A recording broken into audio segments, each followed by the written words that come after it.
नमस्ते दोस्तों।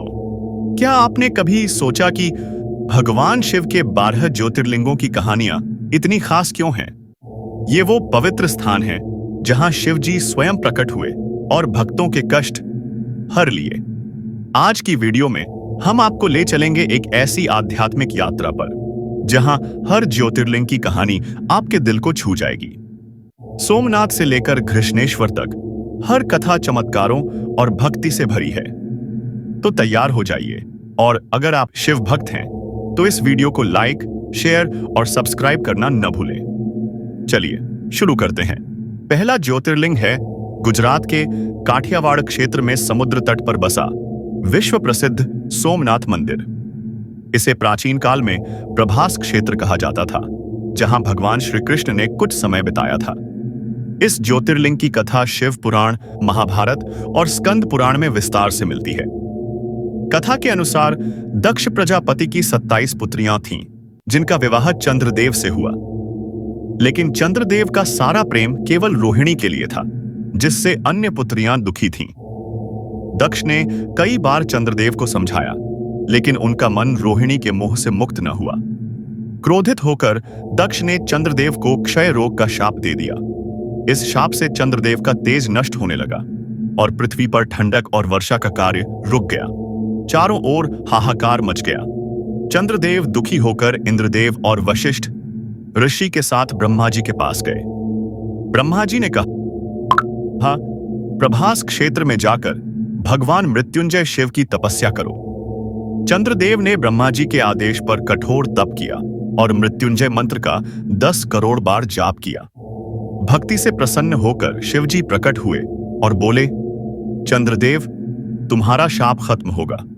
कृष्ण पक्ष में तुम्हारी कला कम होगी, लेकिन शुक्ल पक्ष में बढ़ेगी। हर पूर्णिमा पर तुम पूर्ण चंद्र बनोगे। इस वरदान से पृथ्वी पर फिर से खुशहाली लौट आई।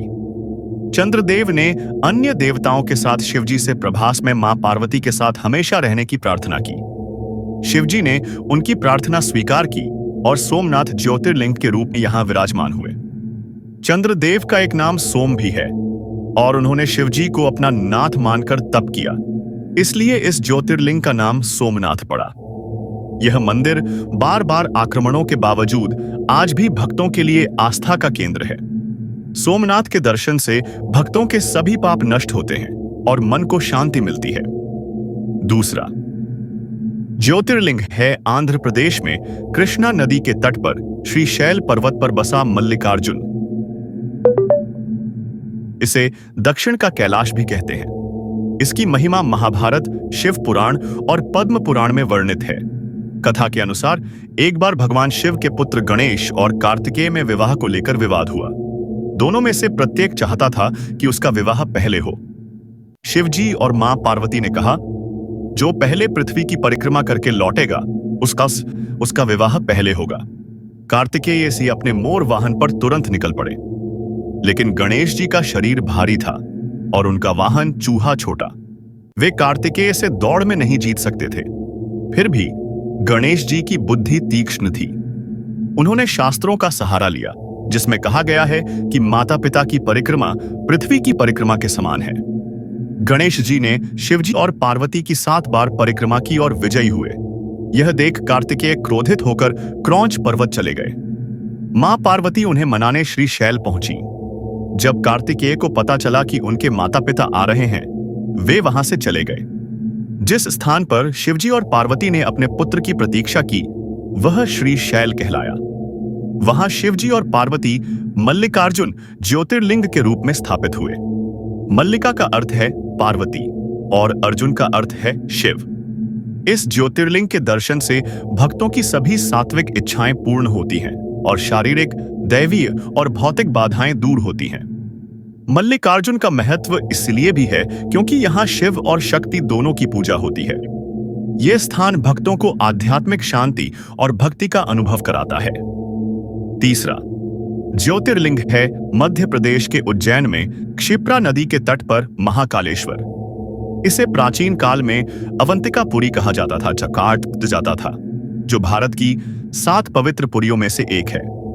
इसकी महिमा महाभारत, शिव पुराण और स्कंद पुराण में वर्णित है। कथा के अनुसार अवंतिकापुरी में एक विद्वान ब्राह्मण रहता था जो वेदों और तप में निपुण था। एक दिन राक्षस दूषण ने उसकी तपस्या भंग करने की कोशिश की।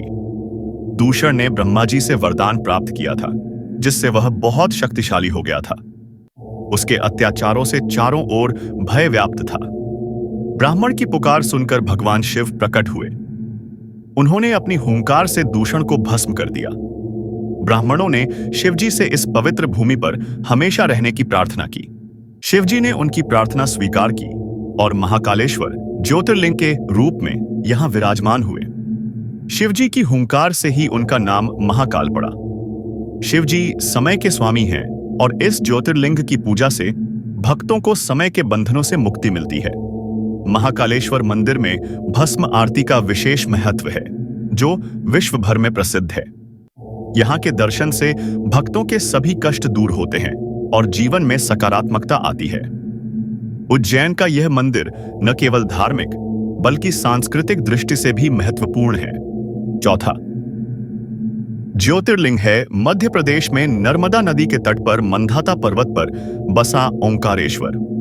यहां नर्मदा दो धाराओं में बांटकर एक द्वीप बनाती है, जिसे शिवपुरी या मंधाता पर्वत कहते हैं। इस ज्योतिर्लिंग की कथा शिव पुराण में वर्णित है। कथा के अनुसार विंध्य पर्वत ने भगवान शिव को प्रसन्न करने के लिए 6 महीने तक कठोर तपस्या की। उनकी भक्ति से शिवजी प्रकट हुए और वरदान दिया।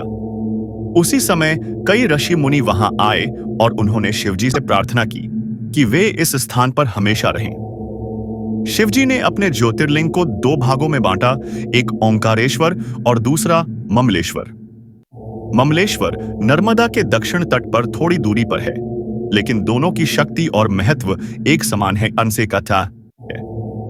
इस ज्योतिर्लिंग का नाम मंधाता पर्वत से जुड़ा है, क्योंकि राजा मंधाता ने यहां शिवजी की तपस्या की थी। ओंकारेश्वर मंदिर में गुप्त आरती होती है, जिसमें केवल पुजारी ही गर्भगृह में प्रवेश कर सकते हैं। नर्मदा में स्नान करने का यहां विशेष महत्व है, क्योंकि यह भक्तों के पापों को धो देता है। यह ज्योतिर्लिंग भक्तों को आध्यात्मिक शक्ति और शांति प्रदान करता है। यहाँ की प्राकृतिक सुंदरता और पवित्र वातावरण भक्तों को शिव भक्ति में डुबो देता है। 5वां ज्योतिर्लिंग है हिमालय के केदार। शिखर पर मंदाकिनी नदी के तट पर बसा केदारनाथ। यह 12,000 फीट की ऊंचाई पर स्थित है और इसकी महिमा पुराणों में बार बार वर्णित है। कथा के अनुसार महाभारत के बाद पांडव अपने कौरव भाइयों के वध के पाप से मुक्ति चाहते थे। वे शिवजी से क्षमा मांगने गए, लेकिन शिवजी उनसे मिलना नहीं चाहते थे। शिवजी नंदी बैल के रूप में गुप्त काशी में छिप गए। पांडवों ने उन्हें पहचान लिया। भीम ने बैल को पकड़ने की कोशिश की, लेकिन शिवजी भूमि में समा गए। फिर शिवजी ने अपने शरीर के हिस्सों को अलग अलग स्थानों पर प्रकट किया। कुबड़ केदारनाथ में, भुजाएं तुंगनाथ में, नाभि मध्य महेश्वर में, मुख रुद्रनाथ में और जटाएं कल्पेश्वर में। पांडवों ने इन 5 स्थानों पर मंदिर बनाए, जो पंच केदार कहलाते हैं। केदारनाथ में शिवजी त्रिकोणीय ज्योतिर्लिंग के रूप में विराजमान है। इस मंदिर को आदि शंकराचार्य ने 8वीं शताब्दी में पुनर्निर्माण करवाया था। 2013 की भयानक बाढ़ में भी यह मंदिर सुरक्षित रहा, जब एक विशाल पत्थर ने पानी को 2 हिस्सों में बांट दिया। इसे भक्त भैमशिला कहते हैं। केदारनाथ के दर्शन से भक्तों को मोक्ष की प्राप्ति होती है। 6ठा ज्योतिर्लिंग है महाराष्ट्र के सह्याद्री पर्वत पर पुणे से 100 किलोमीटर दूर बसा भीमाशंकर। कथा के अनुसार भीम नाम का एक राक्षस था, जो कुंभकर्ण का पुत्र था। उसे अपनी मां से पता चला कि उसके पिता को भगवान राम ने मारा था।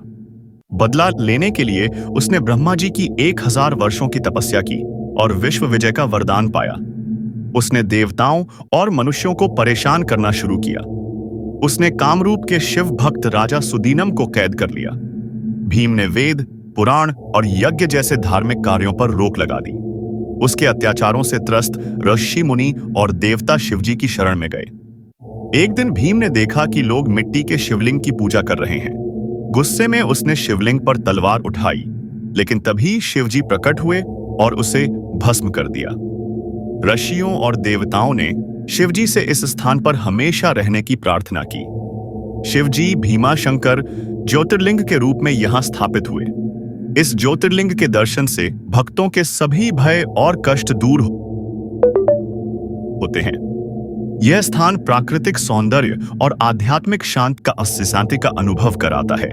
7वां ज्योतिर्लिंग है उत्तर प्रदेश के वाराणसी में गंगा तट पर बसा काशी विश्वनाथ। इसे विश्वेश्वर या विश्वनाथ भी कहते हैं। वाराणसी को भारत की सबसे प्राचीन नगरी और हिंदुओं का पवित्र तीर्थ माना जाता है। कथा के अनुसार ब्रह्मा और विष्णु में श्रेष्ठता को लेकर विवाद हुआ। शिवजी ने एक विशाल ज्योतिस्तंभ के रूप में प्रकट होकर उनकी परीक्षा ली। विष्णु ने वराह रूप में स्तंभ का अंत खोजने की कोशिश की, लेकिन असफल रहे। ब्रह्मा ने ऊपर उड़कर अंत खोजने का दावा किया और झूठ बोला। क्रोधित शिवजी ने भैरव रूप में ब्रह्मा का 5वां सिर काट दिया और उन्हें पूजा से वंचित कर दिया। जिस स्थान पर यह ज्योतिस्तंभ पृथ्वी पर प्रकट हुआ, वह काशी विश्वनाथ कहलाया। यह ज्योतिर्लिंग मोक्ष प्राप्ति का प्रमुख केंद्र है।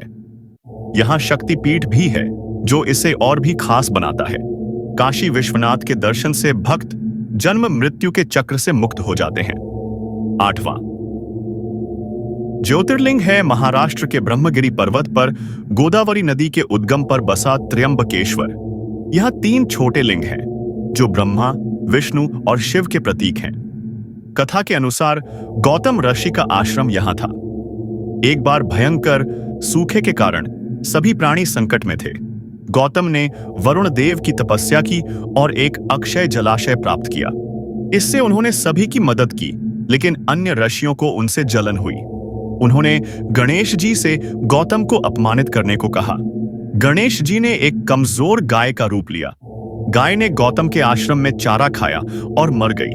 गौतम पर गोहत्या का पाप लगा। उन्होंने शिवजी की तपस्या की और गंगा को यहां लाने की प्रार्थना की। शिवजी ने गंगा को भेजा, लेकिन गंगा बार बार लौट जाती थी। गंगा माता ने शिवजी से उनके साथ रहने की प्रार्थना की। शिवजी त्र्यंबकेश्वर ज्योतिर्लिंग के रूप में यहां स्थापित हुए। यह स्थान भक्तों को पाप मुक्त करता है। 9वां ज्योतिर्लिंग है झारखंड के देवघर में वैद्यनाथ, जिसे कामना लिंग भी कहते हैं। कथा के अनुसार रावण ने शिवजी को प्रसन्न करने के लिए हिमालय में तपस्या की।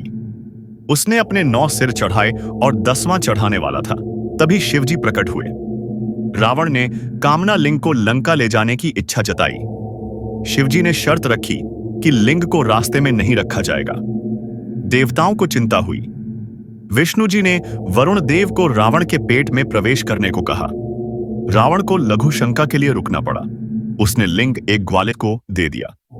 ग्वाला लंबे इंतजार से तंग आकर लिंग जमीन पर रख गया। रावण लिंग उठा न सका और यह वैद्यनाथ ज्योतिर्लिंग बन गया। यहाँ की पूजा से इच्छाएं पूरी होती हैं। 10वां ज्योतिर्लिंग है महाराष्ट्र में नागेश्वर। कथा के अनुसार दारुका नामक राक्षस ने शिव भक्त सुप्रिय को कैद कर लिया। सुप्रिय ने कैदियों को शिव मंत्र जपने को कहा। शिवजी प्रकट हुए और दारुका को नष्ट कर दिया। सुप्रिय की प्रार्थना पर शिवजी यहां नागेश्वर ज्योतिर्लिंग के रूप में स्थापित हुए। यह ज्योतिर्लिंग भक्तों को भय और शत्रुओं से मुक्ति देता है। 11वां ज्योतिर्लिंग है तमिलनाडु के रामेश्वरम में। यह रामायण काल से जुड़ा है। श्री राम ने रावण वध के पाप से मुक्ति के लिए शिवजी की पूजा की। हनुमान जी को हिमालय से लिंग लाने में देर हुई, तो सीता माता ने रेत का लिंग बनाया। यह लिंग आज भी मंदिर में है। मंदिर का गलियारा 1212 स्तंभों पर टिका है। यहाँ 24 पवित्र कुंड हैं, जो श्री राम ने अपनी सेना के लिए बनाए थे। 12वां ज्योतिर्लिंग है महाराष्ट्र के औरंगाबाद में घृष्णेश्वर। इसे करुणा का स्वामी कहते हैं। कथा के अनुसार सुदर्शन और सुदेही निःसंतान थे। सुदेही ने अपनी बहन घुष्मा का विवाह सुदर्शन से करवाया। घुष्मा रोज 1001 लिंग बनाकर पूजा करती थीं। उन्हें पुत्र हुआ, लेकिन सुदेही ने जलन में उसकी हत्या कर दी। घुष्मा ने शिवजी पर भक्ति रखी। शिवजी ने उनके पुत्र को जीवित किया और यहां ज्योतिर्लिंग के रूप में स्थापित हुए। तो दोस्तों, ये थी 12 ज्योतिर्लिंगों की चमत्कारी कथाएं। अगर आपको यह वीडियो पसंद आया तो लाइक करें, शेयर करें और चैनल सब्सक्राइब करें। कमेंट में बताएं कौन सा ज्योतिर्लिंग आपका फेवरेट है। अगली वीडियो में मिलते हैं। नमः शिवाय।